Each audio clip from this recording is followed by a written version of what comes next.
రాజకీయాలు యుద్ధాల మధ్య ప్రపంచం నలిగిపోతుంటే కొత్తగా మరో షాకింగ్ విషయం ప్రచారం అవుతోంది.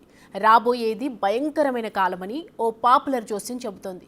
ఇది ఇలాంటి జోస్యం కాదు. ప్రపంచానికి జోస్యం పవర్ ఏంటో చెప్పిన బాబా వంగా లాంటి జపాన్ బాబా వంగా ఊహించిన విషయం. ప్రపంచాన్ని 2-3 ఏళ్లు వణికించిన మహమ్మారి కరోనా మళ్లీ వస్తోందని షాకింగ్ ప్రిడిక్షన్ చెప్పారు.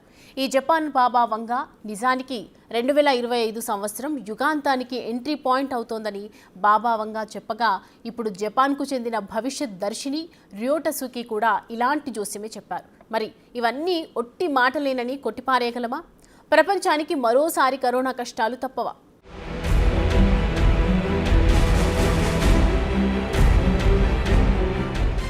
రాబోయేదంతా వినాశనమేనా?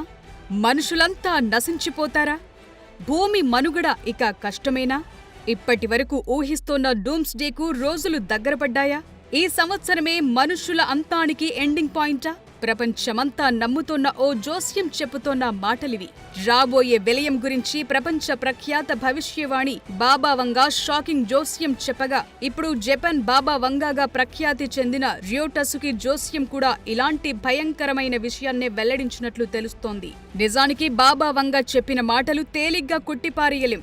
ఎందుకంటే 50 ఏళ్ల క్రితమే భవిష్యత్తును ఊహించిన బాబా వంగా చెప్పిన చాలా విషయాలు ఇప్పటికే నిజమై కనిపించాయి. అలాగే ర్యోటసుకి ఊహించిన అంశాలను కూడా చాలా మంది నమ్ముతారు. అందుకే రాబోయే కరోనా దాడి గురించి ఆమె చెప్పిన మాటలు ఇప్పుడు ప్రపంచాన్ని కలవరానికి గురి చేస్తున్నాయి.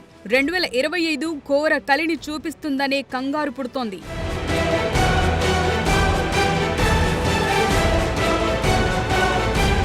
కాస్త వింతగా ఉన్న ర్యోటసుకి అంచనాలకు చాలా ఖ్యాతి ఉందనటంలో సందేహం లేదు. జపనీస్ మాంగా కళాకారిణిగా పేరున్న ర్యోటసుకి అందుకే మరోసారి ప్రపంచ దృష్టిని ఆకర్షించింది. కరోనా వైరస్ త్వరలో తిరిగి రావచ్చని ఆమె హెచ్చరికలను లైట్ గా తీసుకొని పరిస్థితి ఉంది. ర్యోటసుకి 1999లో రాసిన తన కామిక్ పుస్తకంలో 2020లో వచ్చిన కరోనా వ్యాప్తిని ముందే ఊహించినట్లుంది. కాగా ఇది జరిగిన దాదాపు ఒక దశాబ్దం తరువాత, అంటే ఇంచుమించు 2030లో కోవిడ్ వైరస్ మరోసారి ఆవిర్భావం చెందుతుందని ఆమె వెల్లడించినట్లు తెలుస్తోంది. The future as I see it అనే తన కామిక్ లో జపాన్ బాబా వంగా రాసింది గమనిస్తే 2020 చుట్టూ తెలియని వైరస్ కనిపిస్తుంది.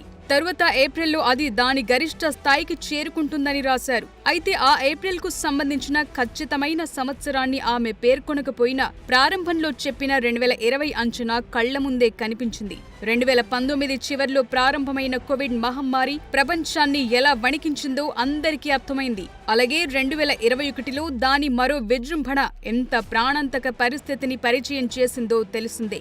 అందుకే జపాన్ బాబా వంగా మాటల్లో ఏప్రిల్ నెల దశాబ్దం తరువాత అనే పదాలపై ఇప్పుడు భయం నెలకొంది.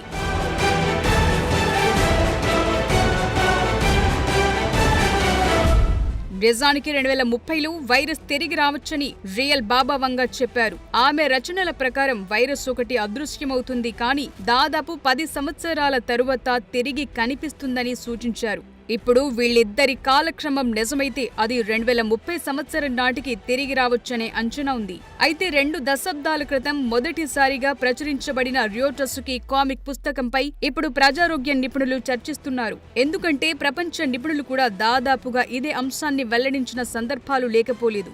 కరోనా పునరాగమనం గురించి శాస్త్రవేత్తలు స్పష్టంగా ఎలాంటి ధృవీకరణ చేయనప్పటికీ చాలా మంది డిసీజ్ X వల్ల కలిగే ప్రమాదాల గురించి హెచ్చరికలు చేశారు. ఇది తెలియని వ్యాధికారకాల నుండి ఉత్పన్నమయ్యే ఊహాజనిత తదుపరి మహమ్మారి అని సూచించారు. ఇక ఇప్పటికే H5N1 bird flu, measles, mpox, Ebola వంటి కొత్త ముప్పులపై పెరుగుతున్న ప్రపంచ ఆందోళనల మధ్య మరో మహమ్మారి వస్తే దాన్ని ఎదుర్కోవటానికి అన్ని దేశాలు రెడీగా ఉండాలని ఇటీవల ప్రపంచ ఆరోగ్య సంస్థ కూడా పలు ఒప్పందాలపై సంతకం చేసింది. ఈ నేపథ్యంలో జపాన్ బాబా వంగా ప్రిడిక్షన్ ఆసక్తిని రేపుతోంది.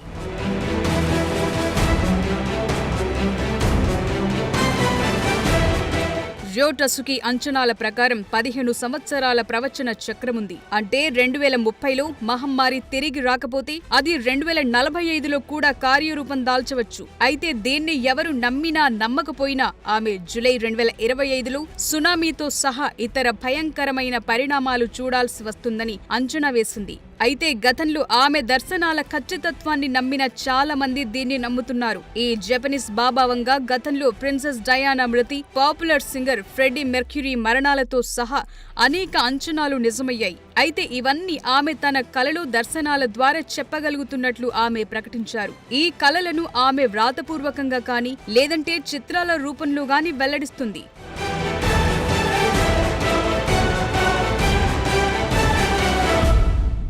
ఇటీవల మూడో ప్రపంచ యుద్ధం గురించి అంతర్జాతీయంగా ఆందోళనలు వచ్చిన సందర్భంలో 2025లో యూరప్ యుద్ధం వస్తుందని బాబా వంగా జోస్యం చెప్పారు. ఇది నిజమైతే పరిస్థితి ఏంటా అనే ఆందోళనలు పెంచింది. ఇప్పుడు జపాన్ బాబా వంగా చెప్పిన మాట కూడా ఇలాంటి చర్చనే లేవదీసింది. ఈ జోస్యంలో నిజానిజాలు ఎంతనే దానికంటే ఆమె రాసిన మంగా పుస్తకంలో వాస్తవాలు స్పష్టంగా ఉన్నాయా లేదా అని నెటిజన్లు చర్చించుకుంటున్నారు.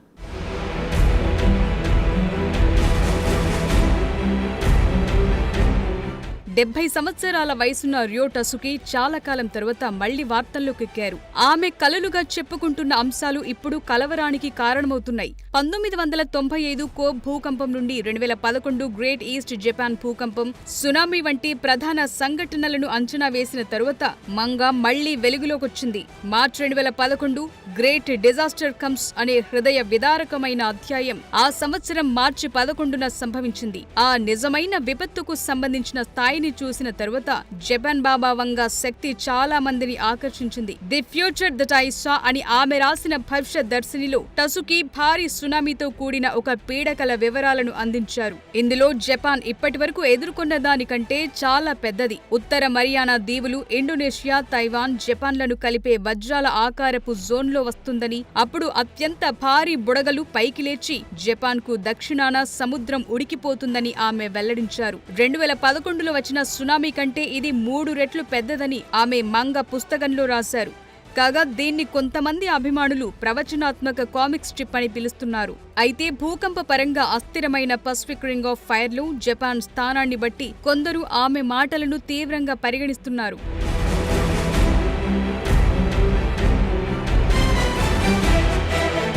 ఇక రియో టసుకి 2025 జూలైలో ప్రపంచంలో భయంకర విధ్వంసం, ప్రళయం జరుగుతుందని జోస్యం చెప్పారు. ఆమె రచనల్లో కరోనా వైరస్ 2వ వేవ్ లేదంటే ఇలాంటి విధ్వంసం గురించి నిర్దిష్టంగా స్పష్టమైన తేదీలేవీ లేవు. ఆమె రాసిన మంగా పుస్తకంలో ప్రధానంగా సహజ విపత్తులు, రాజకీయ సంఘటనలు, సామాజిక మార్పుల గురించి ఉంటుంది. కానీ కరోనా లాంటి మహమ్మారి గురించి స్పష్టమైన సూచనలు లేవని కొందరు నమ్ముతున్నారు. ఇక ప్రస్తుతం కరోనా వైరస్ మళ్లీ వ్యాప్తి చెందుతుందని శాస్త్రీయ ఆధారాలు గాని వైద్య నిపుణుల నుండి ఎటువంటి హెచ్చరికలు లేవు కాబట్టి పెద్దగా ఆందోళన అవసరం లేదనే సూచనలు కూడా ఉన్నాయి. 1999 Manga the future I saw పుస్తకం 1980ల నుండి 1990ల వరకు చూసిన కలల ఆధారంగా భవిష్యత్ సంఘటనలను చిత్రించిందనే అభిప్రాయం కూడా ఉంది. అందుకే ఆమె జోస్యాలు స్పష్టమైన తేదీలు లేదా స్థలాలను సూచించలేదు.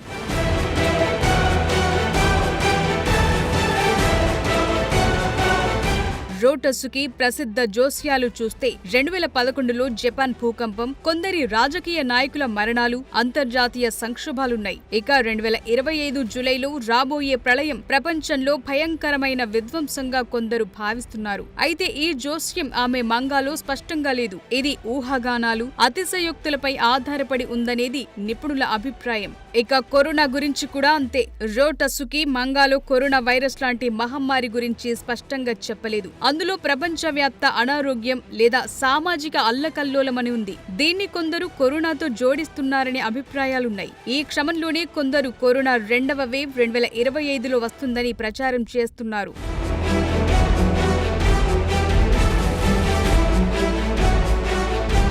ఇక బాబా వంగాల ఫోటోలు దొరికినట్లు రియో టసుకి ఫోటోలు ఎక్కడ అందుబాటులో లేకపోవటం విశేషం. బాబా వంగా 50 ఏళ్ల క్రితమే జోస్యం చెప్తే రియో టసుకి రాసిన మంగా పుస్తకం 20 ఏళ్ల క్రితానిదే. ఇక ఈమెకు 70 ఏళ్లనే ప్రచారం ఉంది. అయినప్పటికీ ఆమె గీసిన చిత్రాలు తప్ప ఆమె చిత్రం అందుబాటులో లేకపోవటం పలు సందేహాలకు తావిస్తోంది. ఎంత వెతికినా మంగా కవర్లు, ఇలస్ట్రేషన్లు ఆన్లైన్లో లభిస్తాయి. ఇక బాబా వంగా బతికున్న కాలంలో మీడియాకు ఇంటర్వ్యూలు కూడా ఇచ్చారు. జపాన్ బాబా వంగాకు మాత్రం అలాంటి సందర్భాలు లేవు. అయినప్పటికీ జపనీస్ బాబా వంగా రియో టసుకి రాసిన సాధారణ కామిక్ పుస్తకం అంచనాల కంటే తీవ్రమైంది అనే చర్చ ప్రస్తుతం ఇంటర్నెట్లో హల్చల్ చేస్తోంది. టసుకి రచనలను అనుసరించేవారు సోషల్ మీడియా వ్యాప్తంగా ఆందోళన వ్యక్తం చేస్తున్నారు. నిజానికి ఈ జోస్యం ఆన్లైన్లో డూమ్స్డే ప్రిపరేషన్ నుండి డెడ్ మ్యాన్ హాస్యం వరకు పలు రకాల కామెంట్లకు కారణమయ్యింది. కొందరు ఆమె డైరీ నిజమైన డెత్ నోట్ అని అంటున్నారు. ఏది ఏమైనప్పటికీ